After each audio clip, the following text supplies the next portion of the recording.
malam bersejarah Čojki, Loftus-Cheek cetak brace pertama untuk AC Milan, 2 penalti Milan gagal MALAM yang dramatis di San Siro dalam kurung 28-1. Sempat tertinggal lebih dulu dari Bologna dalam pekan ke-22 Serie A, Milan berbalik unggul 2-1 diwarnai 2 kali gagal penalti.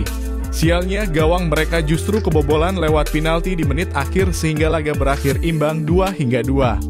Bagaimanapun itu tetaplah menjadi malam yang bersejarah bagi Ruben Loftus-Cheek.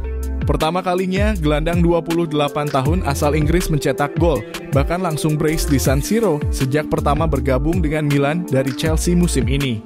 Dia memiliki awal yang baik dalam kariernya bersama Rossoneri, namun kemudian mengalami penurunan setelah mengalami masalah pada otot aduktornya.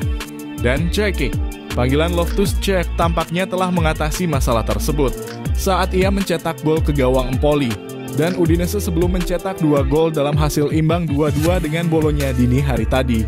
Saya merasa baik beberapa bulan terakhir saya sedikit berjuang dengan cedera yang terus berlanjut. Saya tidak bisa berlatih secara konsisten dan merasakan sakit saat pertandingan, namun saya berhasil melewatinya, ujar Loftus-Cheek kepada DAZN.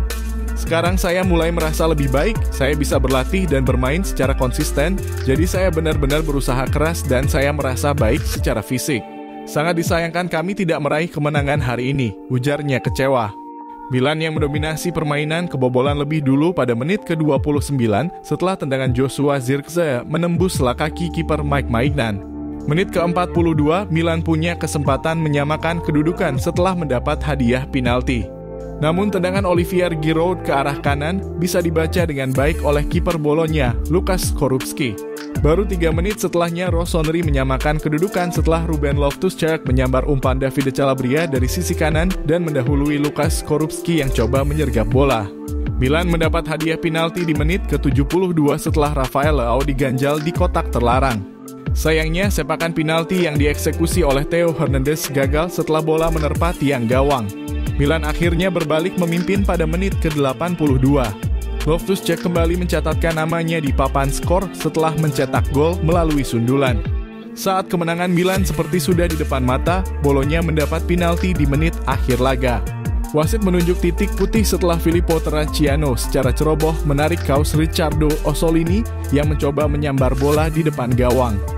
Orsolini sendiri yang jadi algojo menjalankan tugasnya dengan baik sehingga laga berakhir imbang 2-2. Terakhir kali Milan gagal mengonversi 2 penalti dalam satu pertandingan Serie A terjadi pada tahun 1955 saat menghadapi SPAL.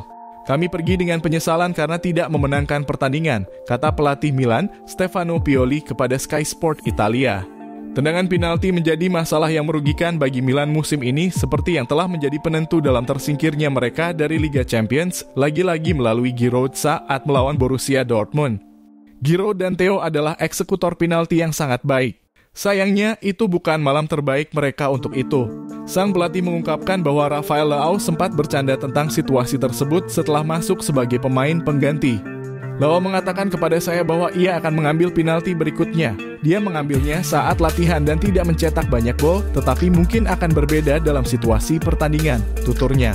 Juventus ditahan imbang 1-1 oleh Empoli pada Alga sebelumnya, sehingga sebuah kemenangan seharusnya dapat membuat Milan merapatkan jarak jadi 4 poin. Sayang, itu tak terwujud. Kami tidak senang, tentu saja, karena banyak hal yang bisa diraih dengan kemenangan malam ini. Itu akan menjadi kemenangan kelima beruntun kami. 7 poin lebih banyak daripada pada tahap ini musim lalu. Mencapai jumlah poin yang sama setelah 22 putaran seperti yang kami miliki saat memenangkan Scudetto. Ujar Pioli menyayangkan. Ini adalah pertandingan keempat secara beruntun di mana Milan berada dalam situasi unggul dan tidak mampu menyelesaikannya. Tentunya ini jadi pekerjaan rumah yang besar bagi Pioli.